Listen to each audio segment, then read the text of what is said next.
Jupiter, the largest planet, at about 5 AU. Saturn at about 9.5 AU. Neptune, the outermost planet, at around 30 AU. 30 times farther from the Sun than Earth. Pluto, the world that most people think of as the edge of the solar system, orbits at an average of 39 AU. Eris, at its farthest point from the Sun, sits at 97.7 AU. Nearly 3 times farther than Pluto. Almost 100 times farther from the Sun than we are. Light travels at 300,000 kilometers per second. It takes light 8 minutes and 20 seconds to travel from the Sun to Earth.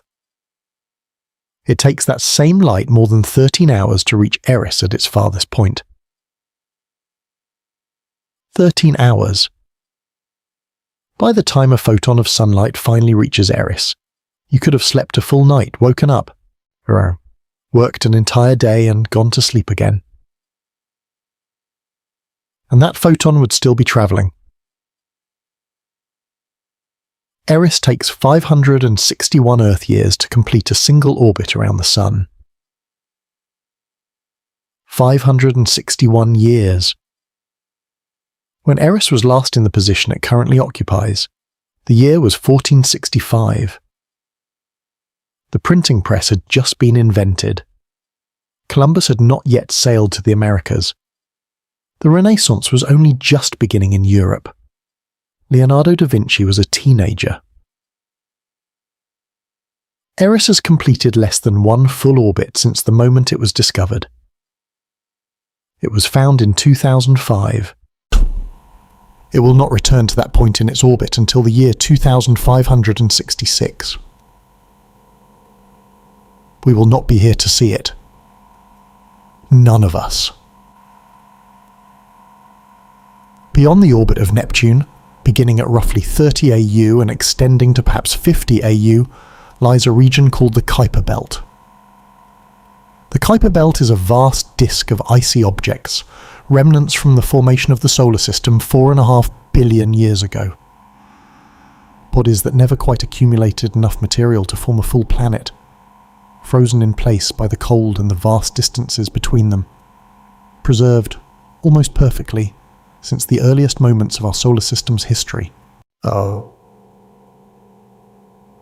lives in the Kuiper Belt. So does Makemake, Haumea, Quaoar, Sedna, and Eris, though Eris is something slightly different. Eris is what astronomers call a scattered disk object. Its orbit is highly elliptical, not the relatively circular orbit of most Kuiper Belt objects. At its closest to the Sun, its perihelion, Eris comes in to about 38 AU, closer than Pluto's average distance. But at its farthest, its aphelion, it swings out to nearly 98 AU. A vast elongated loop, taking it from the inner edge of the Kuiper Belt to almost twice as far beyond it. No spacecraft has ever visited Eris. Not one. New Horizons gave us our first close images of Pluto in 2015. Eris remains a blurry dot. A bright white smear against the black of space. Featureless. Anonymous. Everything we know about Eris has been inferred from observations made from Earth or from space telescopes.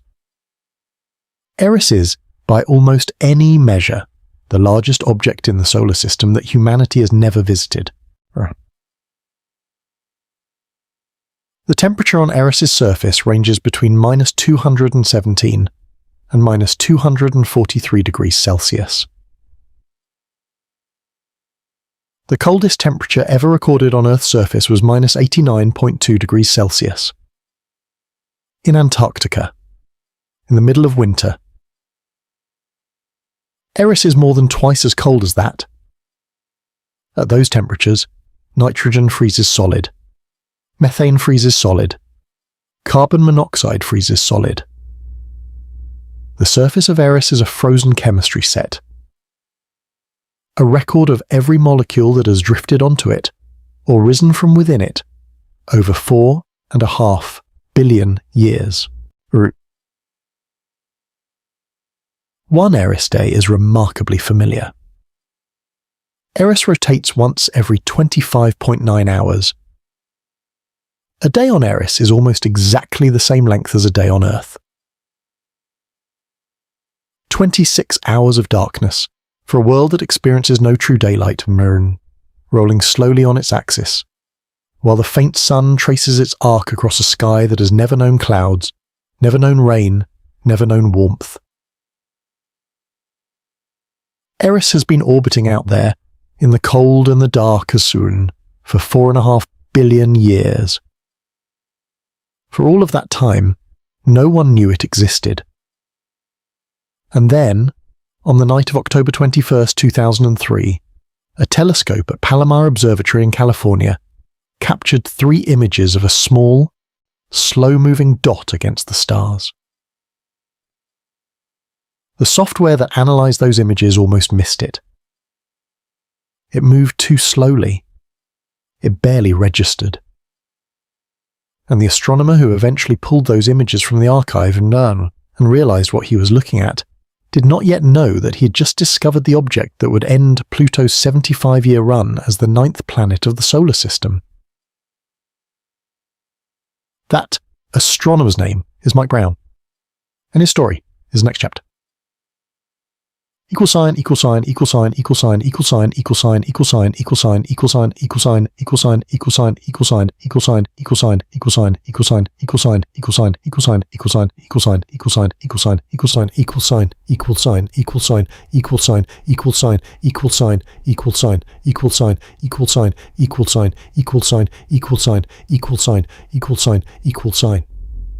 ==================================================================================================================================Chapter 2. The Man Who Killed Pluto.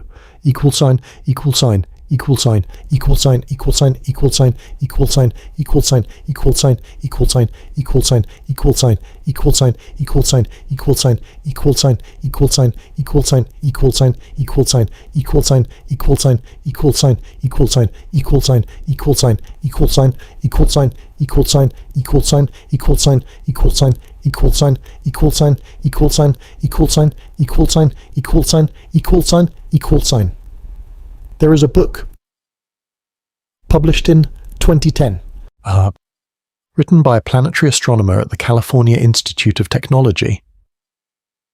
Its title is How I Killed Pluto and Why It Had It Coming. The author is not apologetic. He's not defensive. He owns it completely. His name is Mike Brown. And the object that set this entire chain of events in motion was sitting in his data, undiscovered, for more than a year before he found it. In the early 2000s, Mike Brown and his colleagues at Caltech began a systematic survey of the outer solar system. The goal was straightforward. Point a telescope at the sky. Take images of the same patch of sky on different nights. Compare those images. Look for anything that moves. Stars do not move, not on human timescales. But objects in the solar system do. The closer they are, the faster they appear to move. The farther away, the slower. The telescope they used was the 1.2-meter Samuel Oschin Schmidt telescope at Palomar Observatory in California. They had already found several interesting objects. Quasar in 2002, Sedna in 2003, at the time the most distant known object in the solar system, Rho. Each discovery pushing further into the outer solar system, each one hinting that there was more out there, much more. On the night of October 21st, 2003, the Palomar telescope captured images of a patch of sky in the constellation Cetus.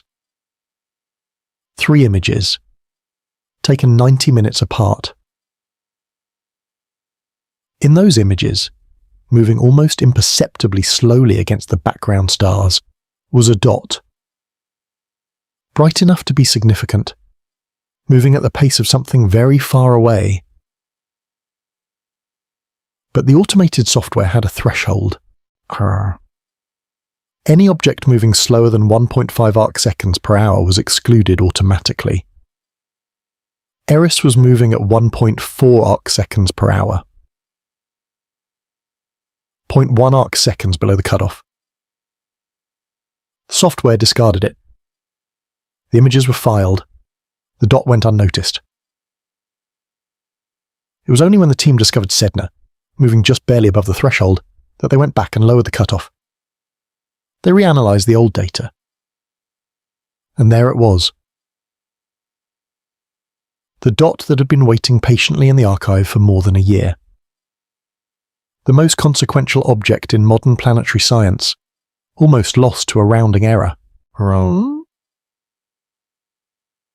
The Discovery team had a special nickname reserved, saved specifically, for the first object they found that was larger than Pluto. That name was Xena. After the television series, Xena Warrior Princess. It started with X, like Planet X. It sounded mythological, and it felt right for a world that was about to cause a great deal of trouble. Xena's moon, discovered just weeks later, was nicknamed Gabrielle, after Xena's sidekick in the show. When the discovery was announced on July 29, 2005, NASA described it as the solar system's 10th planet. The media ran with it immediately. New planet. The first new planet discovered since Neptune in 1846. Larger than Pluto. 3 times farther from the Sun. It was front-page news around the world. But within the astronomical community, a different conversation was beginning. If this object was a planet, then Pluto was a planet. And if Pluto was a planet, then there were other objects in the Kuiper Belt that were almost certainly planet-sized too. Were all of them planets? Was the solar system about to have 15 planets? 20? More? Or was Pluto actually not a planet either? Calm. The International Astronomical Union holds a General Assembly every 3 years. In August of 2006, that assembly was held in Prague. 2,424 astronomers attended. On the agenda, a resolution that would define, for the first time in history, what a planet actually is. The debate was fierce, passionate, sometimes personal. On August 24, 2006, the vote was taken. The resolution passed. Under the new definition, a planet must orbit the Sun, have sufficient mass to be roughly spherical, and have cleared the neighbourhood around its orbit of other debris. Pluto fails the third criterion. Its orbit is shared with thousands of other Kuiper Belt objects. It has not cleared its neighbourhood. It is now, officially, a dwarf planet. And so is Eris. The solar system, which had contained 9 planets since 1930, now contained 8.